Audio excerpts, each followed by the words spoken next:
वाहिगुरू जी का खालसा वाहिगुरू जी की फतेह। TV84 ਦੇ ਸਾਰੇ ਦਰਸ਼ਕ ਤੇ ਸਰੋਤੇ ਜਿਹੜੇ ਸਾਡੇ ਨਾਲ ਨਾਰਥ ਅਮਰੀਕਾ ਦੇ ਵਿੱਚੋਂ ਜੁੜੇ ਹੋਏ ਆ ਜਾਂ ਫਿਰ ਫੇਸਬੁੱਕ ਰਾਹੀਂ ਦੁਨੀਆ ਭਰ ਵਿੱਚ ਬੈਠ ਕੇ ਸਾਨੂੰ ਦੇਖਿਆ ਸੁਣ ਰਹੇ ਆ, ਉਹਨਾਂ ਸਾਰਿਆਂ ਦਾ ਮੈਂ ਅਮਰਵੀਰ ਸਿੰਘ ਅੱਜ ਇਸ ਪ੍ਰੋਗਰਾਮ ਦੇ ਵਿੱਚ ਤਹਿ ਦਿਲੋਂ ਸਵਾਗਤ ਕਰਦਾ। ਵਿਊਅਰਸ, ਅੱਜ ਅਸੀਂ 1984 ਦੇ ਘੱਲੂਘਾਰੇ ਦੀ 34ਵੀਂ ਵਰ੍ਹੇਗੰਢ ਨੂੰ ਮੁੱਖ ਰੱਖਦਿਆਂ ਜਿਹੜੀਆਂ ਡਿਵੈਲਪਮੈਂਟਸ ਹੋ ਰਹੀਆਂ ਨੇ ਜਾਂ ਜਦੋਂ ਅਸੀਂ ਪਿਛੋਕੜ ਦੇਖਦੇ ਹਾਂ ਇਹ ਸਾਰੇ ਪਾਰਟ ਦਾ ਕਿੰਨਾ ਹਾਲਾਤਾਂ ਦੇ ਵਿੱਚ ਜਿਹੜਾ 1984 ਦਾ ਘੱਲੂਘਾਰਾ ਸੀ ਉਹ ਵਾਪਰਿਆ ਸੀ ਤੇ ਉਹਦੇ ਬਿਹਾਈਂਡ ਇੱਕ ਜਰਨਲਿਸਟ ਜਾਂ ਇੱਕ ਪੱਤਰਕਾਰ ਹੋਣ ਦੇ ਨਾਤੇ ਤੁਸੀਂ ਦੇਖ ਸਕਦੇ ਹੁੰਦੇ ਹੋ ਕਿ ਉਹਦੇ ਬਿਹਾਈਂਡ ਕੀ ਚੱਲ ਰਿਹਾ ਹੈ ਜਾਂ ਕੀ ਹੋ ਸਕਦਾ।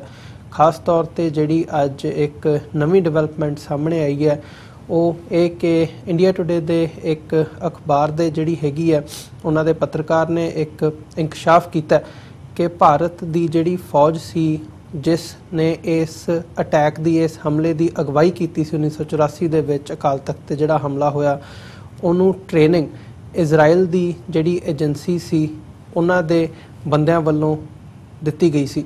ਸੋ ਇਹ ਜਦੋਂ ਅਸੀਂ ਇੱਕ ਪਹਿਲਾਂ ਇਸ ਹਮਲੇ ਦੇ ਵਿੱਚ ਬਰਤਾਨੀਆ ਦੀ ਸ਼ਮੂਲੀਅਤ ਦੀ ਗੱਲ ਕਰਦੇ ਹਾਂ ਜਾਂ ਰੂਸ ਦੀ ਵੀ ਕਿਤੇ ਨਾ ਕਿਤੇ ਜਿਹੜੀ ਸ਼ਮੂਲੀਅਤ ਹੈਗੀ ਹੈ ਉਹ ਜਗ ਜ਼ਾਹਰ ਹੈ। ਸੋ ਓਵਰਆਲ ਇੰਟਰਨੈਸ਼ਨਲ ਜਿਹੜੇ ਫੈਕਟਰਸ ਹੈਗੇ ਨੇ ਉਹਨਾਂ ਨੇ ਕੀ ਰੋਲ ਪਲੇ ਕੀਤਾ ਇਸ ਸਾਰੇ ਅਟੈਕ ਦੇ ਵਿੱਚ ਘੱਲੂਘਾਰੇ ਦੇ ਵਿੱਚ। ਅੱਜ ਮੁੱਖ ਤੌਰ 'ਤੇ ਜਿੱਥੇ ਅਸੀਂ ਇਸ ਇੰਕਸ਼ਾਫ ਦੇ ਵੱਲ ਨਜ਼ਰ ਮਾਰਾਂਗੇ ਉੱਥੇ ਹੀ ਸਰਕਾਰੀ ਤੌਰ 'ਤੇ ਇੰਡੀਆ ਦੇ ਵਿੱਚ ਇੰਡੀਅਨ ਗਵਰਨਮੈਂਟ ਦੇ ਵਿੱਚ ਖਾਸ ਤੌਰ 'ਤੇ ਇੰਦਰਾ ਗਾਂਧੀ ਦੀ ਜਿਹੜੀ ਕਿਚਨ ਕੈਬਨਿਟ ਸੀ ਜਾਂ ਉਹਨਾਂ ਦੇ ਜਿਹੜੇ ਆਲੇ ਦੁਆਲੇ ਬੰਦੇ ਸੀ ਉਹਨਾਂ ਦਾ ਰੁਝਾਨ ਉਸ ਵਕਤ ਕੀ ਸੀ, ਇਸ ਸਾਰੇ 'ਤੇ ਗੱਲਬਾਤ ਕਰਨ ਦੇ ਲਈ ਅੱਜ ਸਾਡੇ ਨਾਲ ਦਿੱਲੀ ਤੋਂ ਉੱਘੇ ਪੱਤਰਕਾਰ ਸਰਦਾਰ ਗੁਰਚਰਨ ਸਿੰਘ ਬੱਬਰ ਫੋਨ ਲਾਈਨ 'ਤੇ ਬਣੇ ਹੋਏ ਨੇ। ਆਓ ਉਹਨਾਂ ਨਾਲ ਮਿਲ ਕੇ ਅੱਜ ਦੀ ਵਿਚਾਰ ਚਰਚਾ ਦੀ ਸ਼ੁਰੂਆਤ ਕਰਦੇ ਹਾਂ। ਹਾਂਜੀ ਬੱਬਰ ਸਾਹਿਬ, ਤੁਹਾਡਾ ਸਵਾਗਤ ਹੈ ਜੀ। ਵਾਹਿਗੁਰੂ ਜੀ ਕਾ ਖਾਲਸਾ ਵਾਹਿਗੁਰੂ ਜੀ ਕੀ ਫਤਿਹ। ਵਾਹਿਗੁਰੂ ਜੀ ਕਾ ਖਾਲਸਾ ਵਾਹਿਗੁਰੂ ਜੀ ਕੀ ਫਤਿਹ। ਬੱਬਰ ਸਾਹਿਬ, ਕੀ ਕਹਿਣਾ ਚਾਹੋਗੇ? ਜਿਵੇਂ ਮੈਂ ਇੰਟਰੋਡਕਸ਼ਨ ਦੇ ਵਿੱਚ ਮੈਂਸ਼ਨ ਕੀਤਾ 1984 ਦੇ ਘੱਲੂਘਾਰੇ ਦੇ ਸਮੇਂ ਦੇ ਦੌਰਾਨ ਇੱਕ ਪੱਤਰਕਾਰ ਹੋਣ ਦੇ ਨਾਤੇ, ਜਰਨਲਿਸਟ ਹੋਣ ਦੇ ਨਾਤੇ ਤੁਸੀਂ ਕਿਵੇਂ ਐਨਾਲਾਈਜ਼ ਕਰਦੇ ਹੋ ਉਹਦੇ ਪਿੱਛੇ ਜਿਹੜੇ ਕਾਰਨ ਸੀ? ਇੰਟਰਨੈਸ਼ਨਲ ਅਰੀਨਾ ਦੇ ਵਿੱਚ ਜਾਣ ਤੋਂ ਪਹਿਲਾਂ ਮੈਂ ਭਾਰਤ ਦੇ ਸੰਦਰਭ ਦੇ ਵਿੱਚ ਜਾਣਨਾ ਚਾਹੂੰਗਾ ਤੁਹਾਡੇ ਕੋਲੋਂ। ਉਸ ਵਕਤ ਤੁਸੀਂ ਉਦੋਂ ਤੋਂ ਹੀ ਪੱਤਰਕਾਰ ਦੇ ਫੀਲਡ ਦੇ ਵਿੱਚ ਹੈਗੇ ਹੋ, ਕਿਵੇਂ ਐਨਾਲਾਈਜ਼ ਕਰਦੇ ਹੋ ਇਸ ਸਾਰੇ ਪਾਰਟ ਨੂੰ ਜਦੋਂ ਅਸੀਂ ਗਵਰਨਮੈਂਟ ਦੇ ਪੱਖ ਤੋਂ ਦੇਖਦੇ ਹਾਂ ਜਾਂ ਇੰਦਰਾ ਗਾਂਧੀ ਦੇ ਜਿਹੜਾ ਸਾਰਾ ਸਰਕਲ ਸੀ ਉਸ ਵਕਤ ਦਾ? ਕੀ ਕਹਿਣਾ ਚਾਹੋਗੇ ਇਸ ਬਾਰੇ? ਦੇਖੋ ਜੀ, ਆਪਰੇਸ਼ਨ ਬਲੂ ਸਟਾਰ ਦੇ ਮਾਮਲੇ ਤੇ ਉੱਤੇ ਲੋਕਾਂ ਦੀ ਤੇ ਆਪਣੀ ਅਲੱਗ-ਅਲੱਗ ਵਿਚਾਰਧਾਰਾ ਦੇ ਮੁਤਾਬਕ ਰਾਏ ਬਣਦੀ ਹੈ, ਪਰ ਅਸੀਂ ਗੁਰੂ ਘਰ ਨਾਲ ਜੁੜੇ ਹੋਏ ਜਿਹੜੇ ਸਿੱਖਾਂ, ਜਿਹੜੇ ਕੌਮ ਨਾਲ ਜੁੜੇ ਹੋਏ ਸਿੱਖਾਂ ਤੇ ਸਾਡੀ ਸੋਚ ਔਰ ਉਹਨਾਂ ਦੀ ਸੋਚ ਵਿੱਚ ਬੜਾ ਫਰਕ ਹੈ। ਜਦ ਆਪਰੇਸ਼ਨ ਬਲੂ ਸਟਾਰ ਹੋਣਾ ਸੀ, ਜੋ ਹਾਲਾਤ ਬਣਦੇ ਜਾ ਰਹੇ ਸੀਗੇ, ਉਸ ਵਕਤ ਕਾਂਗਰਸ ਪਾਰਟੀ ਨੇ, ਇੰਦਰਾ ਗਾਂਧੀ ਨੇ, ਕਿਉਂਕਿ ਚੋਣਾਂ ਨਜ਼ਦੀਕ ਸੀਗੀਆਂ, ਇਹ ਆਪਣੀ ਸਟ੍ਰੈਟਜੀ ਬਣਾ ਰਹੇ ਸੀਗੇ ਜੀ। ਦੂਸਰੀ ਤਰਫ ਬੀਜੇਪੀ ਦਾ RSS ਦਾ ਬੜਾ ਜ਼ਬਰਦਸਤ ਦਬਾਅ ਸੀ ਇੰਦਰਾ ਗਾਂਧੀ ਤੇ। ਇੰਦਰਾ ਗਾਂਧੀ ਨੂੰ ਬਾਰ-ਬਾਰ ਸ਼ੋਰ ਮਚਾ ਰਹੇ ਸੀਗੇ, ਫੌਜ ਭੇਜੋ, ਦਰਬਾਰ ਸਾਹਿਬ ਦੇ ਵਿੱਚ ਫੌਜ ਭੇਜੋ। ਇਹ ਮੁਜ਼ਾਹਰੇ ਕਰਦੇ ਸੀ, ਧਰਨੇ ਲਗਾਉਂਦੇ ਸੀ, ਪਾਰਲੀਮੈਂਟ ਦੇ ਵਿੱਚ ਸ਼ੋਰ ਮਚਾਉਂਦੇ ਸੀਗੇ। ਇਹਨਾਂ ਨੇ ਉਹ ਜਿਹਾ ਪ੍ਰੈਸ਼ਰ ਬਣਾਇਆ, ਇੰਦਰਾ ਗਾਂਧੀ ਵੀ ਚਾਹੁੰਦੀ ਸੀ ਇਹ ਪ੍ਰੈਸ਼ਰ ਬਣਾਈ ਜਾਣ ਜੀ, ਇਹ ਬਣਾਈ ਜਾਣ।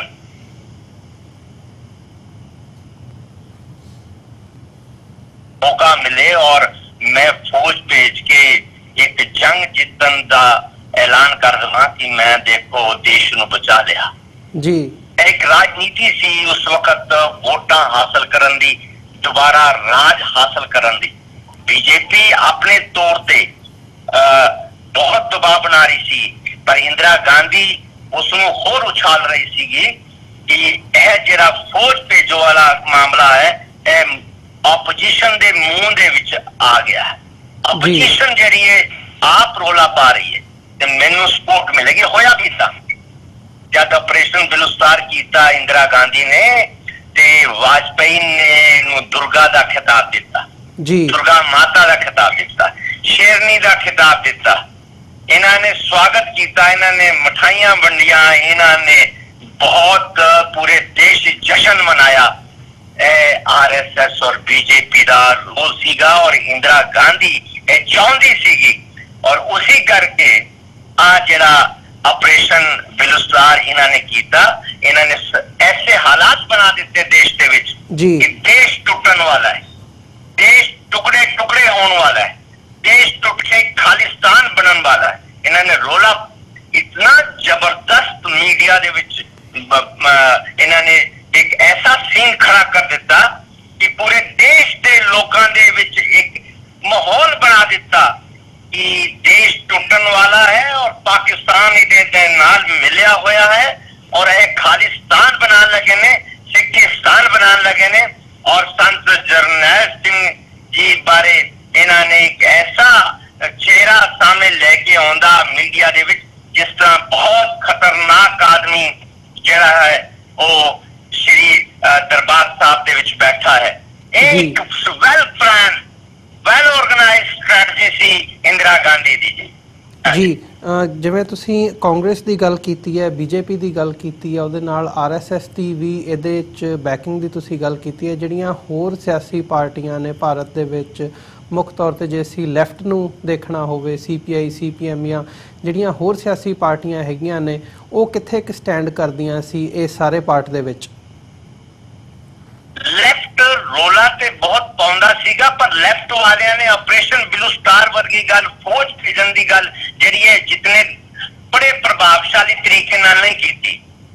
ਇਹ ਸਭ ਤੋਂ ਜ਼ਿਆਦਾ ਜਿਹੜਾ ਰੋਲਾ ਸੀਗਾ ਸੰਘ ਪਰਿਵਾਰ ਦਾ ਸੀਗਾ ਔਰ ਬੀਜੇਪੀ ਦਾ ਸੀਗਾ ਔਰ ਇੰਦਰਾ ਗਾਂਧੀ ਚਾਹੁੰਦੀ ਸੀਗੀ, ਇੰਦਰਾ ਗਾਂਧੀ ਇਹ ਚਾਹੁੰਦੀ ਸੀਗੀ ਕਿ ਸਾਰੀਆਂ ਛੋਟੀਆਂ ਛੋਟੀਆਂ ਪਾਰਟੀਆਂ, ਸਾਰੇ दल और RSS और बीजेपी जोरदार शोर मचाउन कि फौज भेजो ताकि मैनू मौका मिले कि देखो जी सारा देश कह रहा सीगा फौज भेजो। इंदिरा गांधी ने जस्टिफाई भी किया सीगा कि सारे देश की आवाज सीगी हरमंदर साहब दे विच फौज भेजन दी क्योंकि उत्थे देश द्रोही बैठे सीगे। इंदिरा गांधी दा उस वक्त दा स्टेटमेंट भी रहा है जी। ਬੱਬਰ ਸਾਹਿਬ, ਜਿਵੇਂ ਮੈਂ ਇੰਕਸ਼ਾਫ ਦੀ ਗੱਲ ਕੀਤੀ ਹੈ, ਅਸੀਂ ਇੰਟਰਨੈਸ਼ਨਲੀ ਜਦੋਂ ਉਸ ਸਾਰੇ ਮਾਹੌਲ ਨੂੰ ਦੇਖਦੇ ਹਾਂ ਉਸ ਵਕਤ ਦੇ ਵਿੱਚ ਜਾ ਕੇ ਜੇ ਦੇਖਣਾ ਹੋਵੇ ਤਾਂ ਜਿਵੇਂ ਪਹਿਲਾਂ ਬਰਤਾਨੀਆ ਦੀ ਇਸ ਪਾਰਟ ਦੇ ਵਿੱਚ ਹਮਲੇ ਦੇ ਵਿੱਚ ਸ਼ਮੂਲੀਅਤ ਦੀ ਗੱਲ ਸਾਹਮਣੇ ਆਉਂਦੀ ਹੈ, ਰੂਸ ਦਾ ਵੀ ਉਹ ਆਉਂਦਾ, ਤਾਂ ਜਿਹੜੀ ਇਹ ਇਜ਼ਰਾਈਲ ਦੇ ਹਵਾਲੇ ਨਾਲ ਖਬਰ ਸਾਹਮਣੇ ਆਈ ਹੈ, ਇਹਨੂੰ ਤੁਸੀਂ ਕਿਵੇਂ ਦੇਖਦੇ ਹੋ ਇੱਕ ਜਰਨਲਿਸਟ ਹੋਣ ਦੇ ਨਾਤੇ, ਜਾਂ ਓਵਰਆਲ ਕੀ ਕਹਿਣਾ ਚਾਹੋਗੇ ਇਸ ਬਾਰੇ? ਅਮਰਵੀਰ ਜੀ, ਮੈਨੂੰ ਪਹਿਲਾਂ ਤੇ ਚੰਗਾ ਲੱਗਿਆ ਕਿ ਤੁਸੀਂ ਬੜੀ ਪੈਣੀ ਨਜ਼ਰ ਰੱਖਦੇ ਹੋ ਪੂਰੇ ਮੀਡੀਆ ਤੇ। ਇੰਡੀਆ ਟੂਡੇ ਦਾ ਪ੍ਰਭਾਸ਼ਕ ਕੇ ਦੱਤਾ ਜਰਨਲਿਸਟ ਹੈ ਜੀ। ਇਹਨੇ ਕਲੇਮ ਕੀਤਾ ਹੈ, ਇਹਨੇ ਦਾਅਵਾ ਕੀਤਾ ਹੈ ਕਿ ਇਜ਼ਰਾਈਲੀ ਮੋਸਾਦ ਏਜੰਟ ਜਿਹੜੇ ਨੇ ਔਰ ਜਿਹੜੀ ਇਜ਼ਰਾਈਲੀ ਇੰਟੈਲੀਜੈਂਸ ਆਰਗੇਨਾਈਜੇਸ਼ਨ ਹੈ ਇਸ ਨੇ ਇੰਡੀਅਨ ਆਰਮੀ ਨੂੰ ਟ੍ਰੇਨਿੰਗ ਦਿੱਤੀ ਸੀ ਆਪਰੇਸ਼ਨ ਬਿਲੂਸਟਾਰ ਤੋਂ ਪਹਿਲਾਂ। ਇਹਨਾਂ ਨੇ ਭਾਰਤੀ ਫੌਜ ਨੂੰ, ਭਾਰਤ ਦੀ ਫੌਜ ਨੂੰ ਟ੍ਰੇਨਿੰਗ ਦਿੱਤੀ ਸੀ ਕਿ ਕਿਸ ਤਰ੍ਹਾਂ ਤੁਸੀਂ ਆਪਰੇਸ਼ਨ ਕਰਨਾ ਹੈ ਜੀ। ਇਸ ਤੋਂ ਪਹਿਲਾਂ ਜਿਹੜਾ ਰੂਸ ਦਾ ਰੋਲ ਹੈ ਉਹ ਸਾਰੇ ਸੰਸਾਰ ਨੂੰ ਪਤਾ ਹੈ। ਬ੍ਰਿਟਾਨੀਆ ਦਾ ਰੋਲ ਵੀ ਲੋਕਾਂ ਦੇ ਸਾਹਮਣੇ ਆ ਚੁੱਕਿਆ। ਇੱਥੋਂ ਤਾਂ ਬਿਲਕੁਲ ਸਾਫ਼ ਤੇ ਸਪਸ਼ਟ ਜ਼ਾਹਿਰ ਹੁੰਦਾ कि इंदिरा गांधी ने ऑपरेशन बिलूस्तार करने तो पहला अपनी एक बड़ी शानदार स्ट्रैटेजी बना रखी सी। उन्हें डिसाइड कर रखा सी कि बहुत चिर पहला कि इत्थे दरबार साहब दे विच फौज भेजनी है जी। उन्हें फौज भेजने तो पहला अपनी तैयारी कर ली। उन्हें तैयारी की थी इंटरनेशनल लेवल पे। उन्हें इजराइल की सपोर्ट ली। कोई अपने आप से इजरायली फौज नहीं आ गई, अपने आप से उन्होंने भारतीय फौज ਨੂੰ ट्रेनिंग तो नहीं दी। इंडियन गवर्नमेंट की रिक्वेस्ट से, इंडियन गवर्नमेंट के कहने से, यानी कि इंदिरा गांधी के कहने से इजराइल सरकार ने फैसला किया और उन्होंने कमांडोज ने इन्हों ट्रेनिंग दी। ये बड़े उच्चे लेवल की गल है। और दूसरी रशिया की गल भी सारे के सामने आई, ब्रिटेन की भी आई, बरतानिया की पूरी खुल के आई। सब तो हाली होर भी सीक्रेट कई हैगे ने जिहड़े ऐसा चीज़ां बाहर आ रही ने। तुसी देखो इंदिरा गांधी ने कितनी स्ट्रैटेजी दे नाल बाहरले मुल्कां तो क्योंकि उन्होंने पता थी कि भारतीय फौज इतनी बहुत काबिल नहीं है और जो इस ऑपरेशन ठीक तरीके ना कर सके। उन्होंने बाहरले मुल्कों की जी मदद ली है, वो ऐसा ऐसा एक्सपर्ट हो रही है कि किस तरह सिख कौम तबाह करने, बर्बाद करने, गोल्डन टेंपल हरमंदिर साहब और श्री अकाल तखत साहब पूरी तरह बर्बाद करने इन्होंने एक स्ट्रैटजी बनाई और इस स्ट्रैटजी दे विच इन्होंने इंटरनेशनल सपोर्ट भी ली।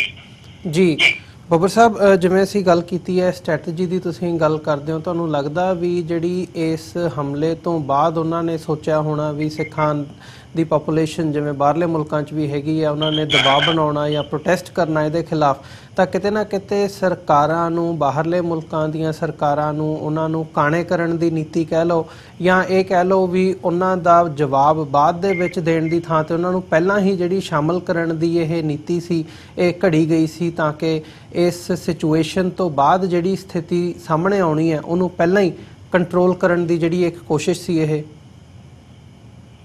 बिल्कुल बिल्कुल बिल्कुल ठीक कह रहे हो तुम। इंदिरा गांधी बड़ी शातिर सी और चालाक सी और स्ट्रैटजी जी बना रही, उन्हें जी स्ट्रैटजी बनाई सी बड़े तरीके ना बनाई सी, कोई एकदम झटपट इंदिरा गांधी ने फैसला नहीं लिया सीगा, झटपट उन्होंने फौज को अंदर नहीं भेज दिता सीगा। इहदे पिछे उन्होंने प्रॉपर अपने इंडियन एम्बेसियां नूं, अपने जेडे डिप्लोमैट ने उन्होंने, अपने जेडे इंडिया दे विच जिन्हां दे विदेशां चंगे संपर्क सी उन्हां च मीडिया दे विच, फॉरेन मीडिया दे विच बड़े तरीके नाल पहला एक एनवायरनमेंट ऐसा इन्होंने बना दिता कि हिंदुस्तान दे विच इस तरह इनोसेंट लोग मारे जा रहे ने, इस तरह बंदियां ने फलां बंदे ने जेडे गोल्डन जेडे हरमंदिर साहब दे विच ने जेडे जेडे जेडे अंदर बैठ के देश तोड़ना चाहते ने, हिंदुस्तान तोड़ना चाहते ने और वो बंदे ने जेडे इनोसेंट हिंदुआं नूं मार रहे ने। देश जेड़ा भारत जेड़ा देश है बड़े संकट विच है और साडी असी लोकां नूं अपील करने आ साडी मदद करन। इस तरह का एक इन्होंने अपना पूरा एक जाल बिछाया और ऑपरेशन ब्लू स्टार तो पहला इन्होंने इंटरनेशनल लेवल पे जो फॉरेन मीडिया सी, जेडे डिप्लोमेट सी, जेडे उत्थों दी सरकारां सी, उन्हां तक यह चीज ऐसा ऐसा कन्वे करते रहे कि हालात साडे बड़े नाजुक ने, देश साडा खतरे च है, देश तोड़न की साजिश हो रही है। हाँ, इन्होंने इस करके किया सी ताकि वर्ल्ड वाइड इन्हों लोगों का विरोध झेलना ना पए और लोग नहीं नहीं उत्थे सीगा, उत्थे इस तरह हो रहा सीगा, सरकारां भी इन्हां दी सपोर्ट करन। इदां इदां दा इन्हां एक माहौल पहला ही बना दिता सीगा ताकि इन्हां नूं बाहरले मुल्कां दे विच रहन वाले जे लोग विरोध भी करन ते उदा इतना प्रेशर ना बन सके। जी ਬੱਬਰ ਸਾਹਿਬ, ਇੱਕ ਪੱਤਰਕਾਰ ਹੋਣ ਦੇ ਨਾਤੇ ਜੇ ਤੁਸੀਂ ਉਦੋਂ ਦੀ ਜਿਹੜੀ ਸਿਚੁਏਸ਼ਨ ਸੀ ਮੀਡੀਆ ਦੇ ਹਵਾਲੇ ਨਾਲ ਉਹਨੂੰ ਕਿਵੇਂ ਐਨਾਲਾਈਜ਼ ਕਰਦੇ ਹੋ ਉਸ ਵਕਤ? ਜਿਵੇਂ ਤੁਸੀਂ ਦੱਸਿਆ ਇਹ ਸਾਰੀਆਂ ਗੱਲਾਂ ਜਿਹੜਾ ਇੱਕ ਪ੍ਰੋਪੇਗੈਂਡਾ ਤੁਸੀਂ ਕਿਹਾ ਇਹ ਮੀਡੀਆ ਦੇ ਵਿੱਚ ਫੈਲਾਇਆ ਗਿਆ ਸੀ ਸਰਕਾਰ ਵੱਲੋਂ, ਪਰ ਜਿਹੜੀ ਦੂਜੇ ਪੱਖ ਦੀ ਸਟੋਰੀ ਸੀ ਜਾਂ ਦੂਜੇ ਪੱਖ ਦੀਆਂ ਜਿਹੜੀਆਂ ਖਬਰਾਂ ਸੀ, ਦੂਜੇ ਪੱਖ ਦੀ ਜਿਹੜੀ ਗੱਲ ਸੀ ਕਿ ਉਹ ਮੀਡੀਆ ਦੇ ਵਿੱਚ ਆ ਰਹੀ ਸੀ, ਮੀਡੀਆ ਦਾ ਕੀ ਰੋਲ ਸੀ ਉਸ ਸਾਰੇ ਦੌਰ ਦੇ ਦੌਰਾਨ? जी बहुत सीनियर जर्नलिस्ट हो, तुसी दसो कि एक दूरदर्शन विचारा हुंदा सीगा जी, उस दूरदर्शन दा जेड़ा मिनिस्टर सीगा वो SKL भगत सीगा, जेड़ा 84 दे दंगियां वाला तो जिंदा जेड़ा बड़ा वड्डा रोल रहा, जिन्हें बहुत वड्डा कतलेआम कराया सी जमनाबाद। वो SKL भगत सूचना ते प्रसारण मंत्री सीगा भारत सरकार दा। भारत सरकार के कंट्रोल इस दूरदर्शन ते आकाशवाणी सीगी, कोई सोशल मीडिया नहीं सीगा, कोई चैनल नहीं सीगे, कोई मंच नहीं सीगा, कोई साडे सिख कौम को कोई ऐसा मंच नहीं सीगा जिसते वो अपनी गल जेडे ने संसार के लोगों तक पहुंचा सकन कि साडे नाल की हो रहा है और असीं की चाहुंदे आ। इस तरह की गल नहीं हैगी सीगी। पूरा का पूरा मीडिया भारत सरकार यानी कि इंदिरा गांधी के कंट्रोल विच सीगा। जेड़ा प्रिंट मीडिया है उन्हां दे विच 2-3 वड्डे अखबारां नूं छड्ड के सारे अखबार जेडे सीगे ਉਹ ਸਰਕਾਰ ਦੀ ਕਿਰਪਾ ਤੇ ਚੱਲਦੇ ਸੀ ਕਿਉਂਕਿ ਸਰਕਾਰ ਹੀ ਉਹਨਾਂ ਨੂੰ ਸਰਕਾਰੀ ਵਿਗਿਆਪਨ ਦਿੰਦੀ ਹੈ, ਸਰਕਾਰ ਹੀ ਉਹਨਾਂ ਨੂੰ ਐਡ ਦਿੰਦੀ ਹੈ, ਸਰਕਾਰ ਦੇ ਸਹਾਰੇ ਹੀ ਉਹ ਛੋਟੇ ਛੋਟੇ ਪੇਪਰ ਚੱਲਦੇ ਹੈ। ਤੇ ਜਿਹੜੇ 3-4 ਵੱਡੇ ਸੀਗੇ ਉਹਨਾਂ ਨੂੰ ਇੰਦਰਾ ਗਾਂਧੀ ਨੇ ਆਪਣੇ ਕੰਟਰੋਲ 'ਚ ਕਰ ਰੱਖਿਆ ਸੀਗਾ। ਇਸ ਕਰਕੇ ਮੀਡੀਆ ਦਾ ਜਿਹੜਾ ਰੋਲ ਸੀਗਾ, ਤੁਸੀਂ ਇੰਡੀਵਿਜੂਅਲ ਜਰਨਲਿਸਟਾਂ ਨੂੰ ਛੱਡ ਦੋ, ਇੰਡੀਵਿਜੂਅਲ ਤੇ ਬਾਕੀ ਇੰਟਾਇਰ ਜਿਹੜਾ ਮੀਡੀਆ ਸੀਗਾ ਉਹ ਇੰਦਰਾ ਗਾਂਧੀ ਦੇ ਡਾਇਰੈਕਸ਼ਨ ਤੇ ਕੰਮ ਕਰ ਰਿਹਾ ਸੀਗਾ। ਇੱਕ ਵੀ ਸਟੋਰੀ ਜਿਹੜੀ ਸੀ ਉਹ ਸਿੱਖਾਂ ਦੇ ਫੇਵਰ 'ਚ ਨਹੀਂ ਸੀਗੀ, ਸੰਤ ਜਰਨੈਲ ਸਿੰਘ ਜੀ ਦੇ ਫੇਵਰ 'ਚ ਨਹੀਂ ਸੀਗੇ, ਉਹ ਖੜਕੂਆਂ ਦੇ ਫੇਵਰ 'ਚ ਨਹੀਂ ਸੀਗੀ, ਔਰ ਸਿੱਖਾਂ ਦਾ ਕੋਈ ਜਿਹੜਾ ਦ੍ਰਿਸ਼ਟੀਕੋਣ ਸੀ ਉਹ ਦੇਸ਼ ਦੇ ਸਾਹਮਣੇ ਨਹੀਂ ਆ ਰਿਹਾ ਸੀਗਾ।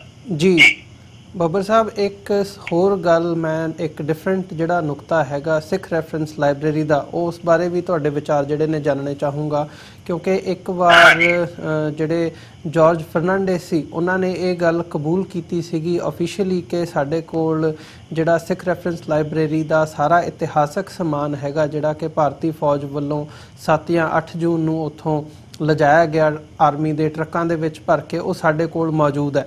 ਪਰ ਉਹ ਵਾਪਸ ਦੇਣ ਦੀ ਗੱਲ ਜਿਹੜੀ ਹੈ ਉਹ SGPC ਵੱਲੋਂ ਮੰਗਾਂ, ਮੈਮੋਰੈਂਡਮਸ ਤੇ ਉਹ ਦੌਰਾ ਜਿਹੜਾ ਸਿਲਸਿਲਾ ਹੈਗਾ ਉਹ ਜਾਰੀ ਹੈ, ਪਰ ਹਜੇ ਤੱਕ ਮੁੜ ਕੇ ਉਹਦੇ ਤੋਂ ਮੁਨਕਰ ਹੀ ਹੁੰਦੀ ਰਹੀ ਹੈ ਸਰਕਾਰ। ਇਸ ਐਂਗਲ ਤੇ ਜਾਂ ਇਸ ਖਬਰ ਦੇ ਉੱਤੇ ਜਦੋਂ ਅਸੀਂ ਸਿੱਖ ਰੈਫਰੈਂਸ ਲਾਇਬ੍ਰੇਰੀ ਦਾ ਇਤਿਹਾਸਕ ਖਜ਼ਾਨਾ ਜਿਹੜਾ ਹੈਗਾ ਸਿੱਖਾਂ ਦੇ ਲਈ ਉਹਦੀ ਗੱਲ ਕਰਦੇ ਹਾਂ, ਤਾਂ ਤੁਸੀਂ ਕਿਵੇਂ ਦੇਖਦੇ ਹੋ ਇਸ ਸਾਰੇ ਪਾਰਟ ਨੂੰ ਕਿ ਕੀ ਐਗਜ਼ੈਕਟਲੀ ਹੋਇਆ ਤੇ ਸਰਕਾਰ ਅੱਜ ਕਿਉਂ ਇਸ ਤੋਂ ਮੁਨਕਰ ਹੁੰਦੀ ਹੈ?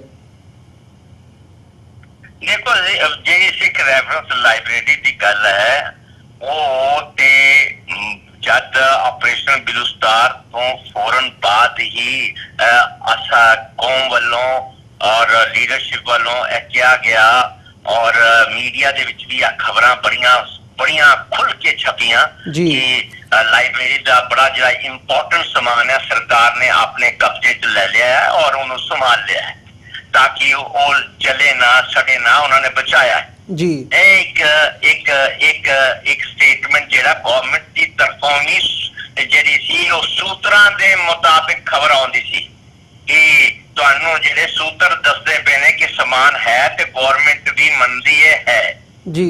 पर मैं तुहानू दसां कि जिन्ना प्रेशर साडी लीडरशिप वालों इस इशू ते आना चाहिए सी वो प्रेशर ना बनन दे करके इन्हां ने उस समान नू खुर्द-बुर्द कर दिता, इन्हां ने उस समान नू बिल्कुल ही खत्म ही कर दिता। जो मैनू खबरां मिलियां, जो एज ए जर्नलिस्ट मेरे को खबर आउंदी सी उन्हां सालां दे विच आंदी सी कि गवर्नमेंट ने चक लिया और गवर्नमेंट दे कोल है। बाद विच थोड़ियां गल्लां जिसले बड़ियां सामने आईयां ते पता लग्या कि यह समान इन्हां ने तबाह कर दिता है जी। किसी ऐसी जगह ते नहीं पिया जिथों तुसी कहो कि फलां जगह ते सरकार ने रखा होया सिख रेफरेंस लाइब्रेरी दा इतिहास और हिस्ट्री और उते इंपॉर्टेंट जेडे भी साडे समान सीगा उन्होंने रखा होया संभाल के, ऐसी कोई जगह नहीं बची।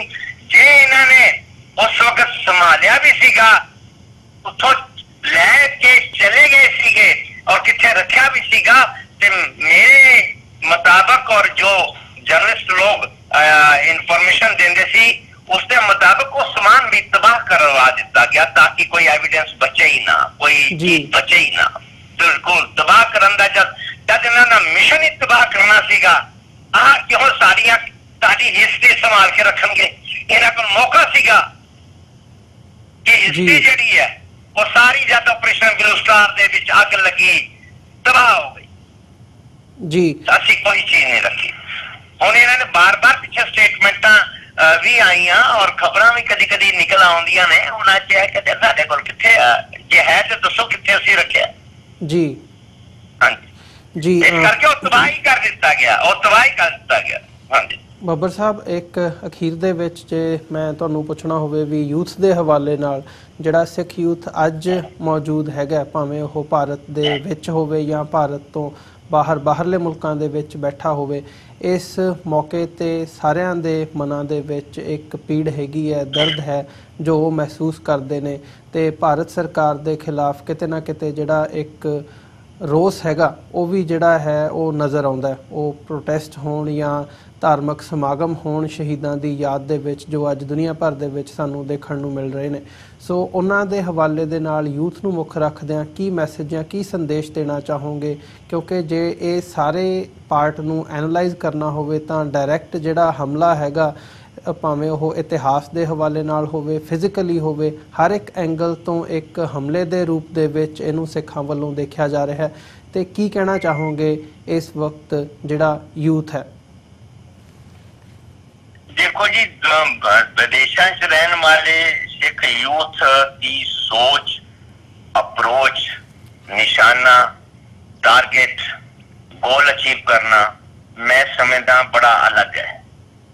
जेडे विदेशों च बैठे हैं जी, पूरी दुनिया च बैठे हैं, वो जिस तरफ जा रहे हैं वो उन्हां दा बिल्कुल अलग है। हिंदुस्तान दे विच ਜਿਹੜੇ ਸਿੱਖ ਯੂਥ ਰਹਿੰਦੇ, ਮੈਂ ਅੱਜ ਜਰਨਲਿਸਟ ਬੜੀ ਇੰਡੀਪੈਂਡੈਂਟ ਤੁਹਾਨੂੰ ਆਪਣੇ ਵੱਲੋਂ ਦੱਸ ਰਿਹਾ ਜੀ। ਜਿਹੜੇ ਪੰਜਾਬ ਵਿੱਚ ਤੁਸੀਂ ਥੋੜਾ ਜਿਹਾ ਇਲਾਕੇ ਨੂੰ ਛੱਡ ਦਿਓ ਔਰ ਪੰਜਾਬ ਤੋਂ ਬਾਹਰ ਪੂਰੇ ਦੇਸ਼ ਭਰ ਦੇ ਵਿੱਚ ਤੁਸੀਂ ਇਹ ਦੇਖੋ ਸਾਰੇ ਖਾਮੋਸ਼ ਨੇ, ਖਾਮੋਸ਼। ਬੜੀ ਮਤਲਬ ਕਿ ਤੁਸੀਂ ਜੇ 2 4 5 7 ਬੰਦੇ ਜਾਂ 1 2 ਆਰਗੇਨਾਈਜੇਸ਼ਨ ਸੋਸ਼ਲ ਮੀਡੀਆ ਤੇ ਕੁਝ ਦਿਖਾ ਰਹੀਆਂ ਨੇ, ਇੱਕ ਅੱਡ ਜਿਹੀ ਗੱਲ ਹੈ। ਵੈਸੇ ਤੁਸੀਂ ਪੂਰਾ ਦੇਸ਼ ਹਿੰਦੁਸਤਾਨ ਦਾ ਦੇਖ ਲੈਂਦੇ ਹੋ ਪੰਜਾਬ ਤੋਂ ਬਾਹਰ, ਤਾਂ ਤੁਹਾਨੂੰ ਬਿਲਕੁਲ ਇੱਕ ਚੁੱਪ ਬਿਲਕੁਲ ਖਾਮੋਸ਼ੀ, ਕੋਈ ਗੱਲ ਹੀ ਨਹੀਂ। ਇਸ ਤਰ੍ਹਾਂ ਦਾ ਇਨਵਾਇਰਮੈਂਟ ਹੈ ਪੰਜਾਬ ਤੋਂ ਬਾਹਰ ਦਾ। ਚਾਹੇ ਕਿਸੇ ਨੂੰ ਇਸ ਗੱਲ ਦਾ ਜਿਹੜਾ ਜੇ ਕੋਈ ਪ੍ਰੋਟੈਸਟ ਕਿਸੇ ਨੇ ਕੀਤਾ ਹੋਵੇ ਗੁਰਦੁਆਰੇ ਜਾਂ ਕਿਸੇ ਆਪਣੇ ਦੀਵਾਨ ਦੇ ਵਿੱਚ, ਇੱਕ ਅੱਜ ਜਿਹੀ ਗੱਲ ਹੈ, ਉਹ ਇਸ ਗੱਲ ਤੋਂ ਮੇਰੀ ਗੱਲ ਤੋਂ ਸਹਿਮਤ ਨਹੀਂ ਹੋ ਸਕਦੇ। ਪਰ ਮੈਂ ਇਮਾਨਦਾਰੀ ਨਾਲ ਕਹਿ ਸਕਦਾ कि पंजाब तो बाहर पूरे देश दे विच पूरी तरह की खामोशी है, कोई गल नहीं चली। नंबर 1।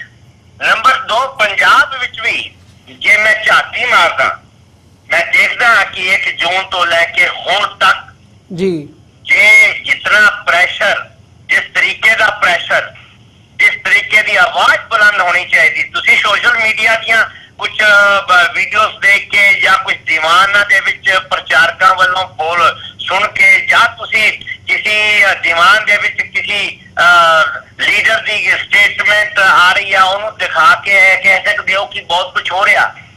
पर देखो दिल्ली हिंदुस्तान दी राजधानी है, इत्थे मुजाहरा ਵੱਡੇ ਪੱਧਰ ਤੇ ਹੋਣਾ ਚਾਹੀਦਾ ਸੀ, ਇੱਥੇ ਬੜੀ ਆਵਾਜ਼ ਹੋਣੀ ਚਾਹੀਦੀ ਸੀ। ਇੱਥੇ ਪ੍ਰਧਾਨ ਮੰਤਰੀ ਰਾਸ਼ਟਰਪਤੀ ਦੇ ਘਰ ਦੇ ਬਾਹਰ ਵੱਡੇ ਮੁਜ਼ਾਹਰੇ ਕਰਕੇ ਆਪਰੇਸ਼ਨ ਬਲੂ ਸਟਾਰ ਦਾ ਵਿਰੋਧ ਹੋਣਾ ਚਾਹੀਦਾ ਸੀਗਾ, ਜਿਹੜਾ ਕਿ ਨਹੀਂ ਕੀਤਾ ਗਿਆ ਵੱਡੀਆਂ ਸੰਸਥਾਵਾਂ ਵੱਲੋਂ।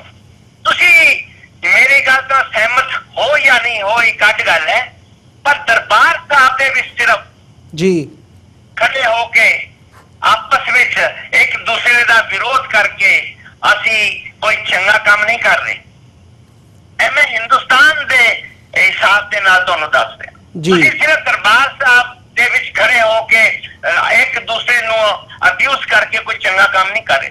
ਚਾਹੀਦਾ ਤਾਂ ਇਹ ਸੀਗਾ ਅਮਰਵੀਰ ਜੀ ਕਿ ਪੰਜਾਬ ਦੇ ਅੰਮ੍ਰਿਤਸਰ ਦੇ ਬਜਾਏ ਉੱਥੇ ਵੀ ਕਰਦੇ, ਪਰ ਉਸ ਤੋਂ ਬਜਾਏ ਬਹੁਤ ਵੱਡਾ ਇਕੱਠ ਦਿੱਲੀ ਦੇ ਵਿੱਚ ਕਰਦੇ, ਤਾਂ ਕਿ ਫੋਰਨ ਮੀਡੀਆ, ताकि सारे संसार का मीडिया, सारे देश का मीडिया, सारिया अंबैसियां, सारे लोग, सारी पार्लियामेंट इन्हों देखती कि सिख जेडे ने देखो दिल्ली दे विच आके ऑपरेशन ब्लू स्टार का 34 साल बाद भी जबरदस्त विरोध कर रहे हैं। वो गल देखने को मैनू नहीं मिली, मैनू वो चीज नहीं मिली।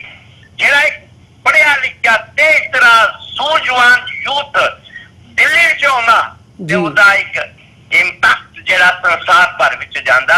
ਪਰ ਇਸ ਤਰ੍ਹਾਂ ਦੀ ਗੱਲ ਇਸ ਕਰਕੇ ਨਹੀਂ ਹੁੰਦੀ ਅਮਰਵੀਰ ਜੀ। ਮੈਂ ਜਰਨਲਿਸਟ ਹਾਂ ਜੀ, ਮੇਰੇ ਸੋਰਸ ਵੀ ਨੇ, ਮੇਰੇ ਕੋਲ ਇਨਫੋਰਮੇਸ਼ਨ ਵੀ ਹੁੰਦੀ ਹੈ। ਸਰਕਾਰ ਦੀਆਂ ਬੜੀਆਂ ਏਜੰਸੀਆਂ ਕੰਮ ਕਰਦੀਆਂ ਨੇ ਹਰ ਸਾਲ ਆਪਰੇਸ਼ਨ ਬਲੂ ਸਟਾਰ ਤੋਂ ਪਹਿਲਾਂ। ਇੱਕ ਸਟ੍ਰੈਟਜੀ ਬਣਾਈ ਜਾਂਦੀ ਹੈ ਕਿ ਸ਼੍ਰੋਮਣੀ ਅਕਾਲੀ ਦਲ ਚੁੱਪ ਰਹੇਗਾ, ਬੋਲੇਗਾ ਨਹੀਂ। ਇੱਕ ਸਟ੍ਰੈਟਜੀ ਬਣਾਈ ਜਾਂਦੀ ਹੈ ਕਿ ਸ਼੍ਰੋਮਣੀ ਗੁਰਦੁਆਰਾ ਪ੍ਰਬੰਧਕ ਕਮੇਟੀ ਨਹੀਂ ਬੋਲੇਗੀ ਜੀ। एक स्ट्रैटजी बनाई जाती है कि अकाल तख्त साहब का जथेदार 90 तुले शब्दों का ही प्रयोग करेगा, एक स्ट्रैटजी है। एक स्ट्रैटजी बनाई जाती है कि ਜਿਹੜਾ ਰੋਲਾ ਰੱਪਾ ਪਾਣਾ ਹੈ ਉਹ ਦਿੱਲੀ ਵੱਲ ਨਹੀਂ ਆਉਣਾ, ਉਹ ਜੇ ਤੁਸੀਂ ਦਰਬਾਰ ਸਾਹਿਬ ਦੇ ਆਲੇ ਦੁਆਲੇ ਹੀ ਰੱਖਣਾ ਜੀ। ਇਹ ਆਪਣੇ ਆਪ ਸਭ ਕੁਝ ਨਹੀਂ ਹੋ ਜਾਂਦਾ। ਜੇ ਆਪਣੇ ਆਪ ਸਭ ਕੁਝ ਹੋ ਜਾਏ ਤੇ ਤੁਸੀਂ ਛੋਟੀਆਂ ਛੋਟੀਆਂ ਮੰਗਾਂ ਲੈ ਕੇ ਤੇ ਦਿੱਲੀ ਪਾਰਲੀਮੈਂਟ ਦੇ ਬਾਹਰ ਮਜ਼ਾਕ ਕਰਦੇ ਹੋ ਤੇ ਫਿਰ ਗੁਰਦੁਆਰਾ ਦਿੱਲੀ ਗੁਰਦੁਆਰਾ ਪ੍ਰਬੰਧਕ ਕਮੇਟੀ ਚੁੱਪ ਕਿਉਂ ਤੇ ਸ਼੍ਰੋਮਣੀ ਗੁਰਦੁਆਰਾ ਪ੍ਰਬੰਧਕ ਕਮੇਟੀ ਚੁੱਪ ਕਿਉਂ ਹੈ, ਫਿਰ ਸ਼੍ਰੋਮਣੀ ਅਕਾਲੀ ਦਲ ਚੁੱਪ ਕਿਉਂ ਹੈ ਤੇ ਜਿਹੜੀਆਂ ਜੁਝਾਰੂ ਜਥੇਬੰਦੀਆਂ ਨੇ ਉਹ ਸਿਰਫ ਗੋਲਡਨ ਟੈਂਪਲ ਤੇ ਦਰਬਾਰ ਸਾਹਿਬ ਦੇ ਆਲੇ ਦੁਆਲੇ ਔਰ ਤੁਸੀਂ ਅੰਮ੍ਰਿਤਸਰ ਦੇ ਚਾਰ ਚੁਫੇਰੇ ਜਿਹੜੇ ਨੇੜੇ ਤੇੜੇ ਦੇ ਇਲਾਕੇ ਨੇ ਉਹਨਾਂ ਤੱਕ ਹੀ ਕਿਉਂ ਸੀਮਤ ਹੋ? ਗੱਲ ਤੇ ਸੰਸਾਰ ਨੂੰ ਦਿਖਾਉਣ ਦੀ ਹੈ, ਗੱਲ ਤੇ ਦੁਨੀਆ ਭਰ ਦੇ ਲੋਕਾਂ ਨੂੰ ਦੱਸਣ ਦੀ ਹੈ, ਗੱਲ ਤੇ ਇੰਦਰਾ ਗਾਂਧੀ ਦੇ ਜਨਮ ਨੂੰ ਸਾਰੇ ਸੰਸਾਰ ਦੇ ਸਾਹਮਣੇ ਰੱਖਣ ਦੀ ਹੈ। ਗੱਲ ਤੇ ਇਜ਼ਰਾਈਲ ਵਰਗੇ, ਬ੍ਰਿਟਾਨੀਆ ਵਰਗੇ, ਰਸ਼ੀਆ ਵਰਗੇ ਜਿਹੜੇ ਇੰਟਰਨੈਸ਼ਨਲ ਲੈਵਲ ਤੇ ਇੰਦਰਾ ਗਾਂਧੀ ਨੇ ਕੌਂਸਪੀਰੇਸੀ ਕੀਤੀ ਸੀ ਉਸ ਨੂੰ ਐਕਸਪੋਜ਼ ਕਰਨ ਦੀ ਹੈ। ਗੱਲ ਤੇ ਇਨਸਾਫ ਲੈਣ ਦੀ ਹੈ, ਗੱਲ ਤੇ ਰੈਫਰੈਂਸ ਲਾਇਬ੍ਰੇਰੀ ਦੀ ਹੈ ਜਿਹੜੀ ਬੜੀ ਇੰਪੋਰਟੈਂਟ ਹੈ। ਇਹ ਸਾਰੀਆਂ ਚੀਜ਼ਾਂ ਜਿਹੜੀਆਂ ਨੇ ਉਹ ਦਿੱਲੀ ਹੋਣੀਆਂ ਚਾਹੀਦੀਆਂ ਸੀ ਔਰ ਪਾਰਲੀਮੈਂਟ ਦੇ ਬਾਹਰ ਹੋਣੀਆਂ ਚਾਹੀਦੀਆਂ ਸੀ ਔਰ ਇੰਟਰਨੈਸ਼ਨਲ ਮੀਡੀਆ ਦੇ ਸਾਹਮਣੇ ਹੋਣੀਆਂ ਚਾਹੀਦੀਆਂ ਸੀ, ਜਿਹੜੀਆਂ ਨਹੀਂ ਹੋਈਆਂ। ਤੇ ਜੇ ਥੋੜੀਆਂ ਬਹੁਤ ਦਰਬਾਰ ਸਾਹਿਬ ਦੇ ਅੰਦਰ ਇੱਕ ਦੂਜੇ ਨੂੰ ਅਬਿਊਜ਼ ਕੀਤਾ ਉਹ ਸੋਸ਼ਲ ਮੀਡੀਆ 'ਤੇ ਦਿਖਾਈ ਜਾਂਦੇ, ਉਹਦੇ ਨਾਲ ਸਾਡਾ ਕੋਈ ਫਾਇਦਾ ਕੌਮ ਦਾ ਨਹੀਂ ਹੈ। ਪਰ ਬਾਅਦ ਦੇ ਸਿੱਖਾਂ ਨੂੰ ਮੈਂ ਮੁਬਾਰਕਬਾਦ ਦੇਣਾ, ਮੈਂ ਉਹਨਾਂ ਨੂੰ ਮੁਬਾਰਕਬਾਦ ਦੇਣਾ। ਉਹਨਾਂ ਨੇ ਆਵਾਜ਼ ਬੁਲੰਦ ਕੀਤੀ ਹੈ, ਉਹਨਾਂ ਨੇ ਦ੍ਰਿਸ਼ਟੀਕੋਣ ਰੱਖਿਆ ਹੈ, ਉਹਨਾਂ ਨੇ ਆਪਣੀ ਗੱਲ ਸੰਸਾਰ ਦੇ ਸਾਹਮਣੇ ਲੈ ਕੇ ਆਉਂਦੀ ਆਈ ਹੈ। ਮੈਨੂੰ ਇਹ ਸਾਈਟ ਬੜੀ ਚੰਗੀ ਲੱਗੀ ਹੈ। ਪਰ ਜੇ ਤੁਸੀਂ ਮੈਨੂੰ ਹਿੰਦੁਸਤਾਨ ਦੇ ਵੀ ਸਿੱਖ ਨੌਜਵਾਨਾਂ ਦੀ ਜਾਂ ਸਿੱਖ ਜਥੇਬੰਦੀਆਂ ਦੀ ਜਾਂ ਸਿੱਖ ਲੀਡਰਾਂ ਦੀ ਗੱਲ ਕਹੋਗੇ ਤੇ ਮੈਨੂੰ ਉਦਾਸੀ ਹੈ, ਮੈਂ ਉਦਾਸ ਹਾਂ ਇਹਨਾਂ ਦੇ ਰਵੱਈਏ ਤੋਂ। ਜੀ ਬੱਬਰ ਸਾਹਿਬ ਤੁਹਾਡਾ ਬਹੁਤ ਬਹੁਤ ਧੰਨਵਾਦ। ਸਾਨੂੰ ਸਮਾਂ ਇਜਾਜ਼ਤ ਨਹੀਂ ਦਿੰਦਾ ਕਿ ਅਸੀਂ ਗੱਲਬਾਤ ਨੂੰ ਹੋਰ ਅੱਗੇ ਤੋਰ ਸਕੀਏ। ਅੱਜ ਦੇ ਸ਼ੋਅ ਦੇ ਵਿੱਚ ਇੱਥੇ ਹੀ ਮੈਂ ਤੁਹਾਡੇ ਕੋਲੋਂ ਇਜਾਜ਼ਤ ਚਾਹੂੰਗਾ ਜੀ। ਬਹੁਤ ਬਹੁਤ ਧੰਨਵਾਦ ਤੁਹਾਡਾ। ਵਾਹਿਗੁਰੂ ਜੀ ਕਾ ਖਾਲਸਾ, ਵਾਹਿਗੁਰੂ ਜੀ ਕੀ ਫਤਿਹ ਜੀ। ਵਾਹਿਗੁਰੂ ਜੀ ਕੀ ਫਤਿਹ। ਵਿਊਅਰਸ, ਅੱਜ ਦੇ ਸ਼ੋਅ ਦੇ ਵਿੱਚ ਅਸੀਂ ਤੁਹਾਡੇ ਕੋਲੋਂ ਵੀ ਇੱਥੇ ਹੀ ਇਜਾਜ਼ਤ ਚਾਹਾਂਗੇ ਤੇ ਜਾਂਦੇ ਜਾਂਦੇ ਤੁਹਾਡੇ ਚਰਨਾਂ ਦੇ ਵਿੱਚ ਬੇਨਤੀ ਹੈ, TV84 ਨੂੰ ਅੱਗੇ ਵਧਾਉਣ ਦੇ ਲਈ, ਚੱਲਦਾ ਰੱਖਣ ਦੇ ਲਈ ਸਾਨੂੰ ਤੁਹਾਡੀ ਸਹਾਇਤਾ ਦੀ ਲੋੜ ਹੈ।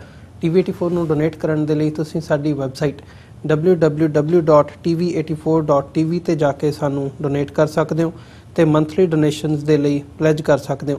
ਜੇ ਚੈੱਕ ਰਾਹੀਂ ਡੋਨੇਸ਼ਨਸ ਭੇਜਣੀਆਂ ਚਾਹੁੰਦੇ ਹੋ ਤਾਂ TV84 ਦੇ ਨਾਮ ਦਾ ਚੈੱਕ ਬਣਾ ਕੇ ਤੁਸੀਂ ਸਾਨੂੰ ਸਾਡੇ ਐਡਰੈਸ ਤੇ ਮੇਲ ਕਰ ਸਕਦੇ ਹੋ। 3601 37th Avenue, Long Island City, New York 11101। Website ਇੱਕ ਵਾਰ ਫਿਰ ਰਿਪੀਟ ਕਰਦੇ ਹਾਂ, www.tv84.tv। ਇਸੇ ਦੇ ਨਾਲ ਵਿਊਅਰਸ ਅਸੀਂ ਅੱਜ ਦੇ ਪ੍ਰੋਗਰਾਮ ਦੇ ਵਿੱਚ ਤੁਹਾਡੇ ਕੋਲੋਂ ਇੱਥੇ ਹੀ ਇਜਾਜ਼ਤ ਚਾਹਾਂਗੇ। ਕੱਲ੍ਹ ਨੂੰ ਦੁਬਾਰਾ ਤੁਹਾਡੇ ਨਾਲ ਫਿਰ ਮੁਲਾਕਾਤ ਹੋਵੇਗੀ। ਤਦ ਤੱਕ ਲਈ ਇਜਾਜ਼ਤ ਦਿਓ ਜੀ। ਵਾਹਿਗੁਰੂ ਜੀ ਕਾ ਖਾਲਸਾ, ਵਾਹਿਗੁਰੂ ਜੀ ਕੀ ਫਤਿਹ।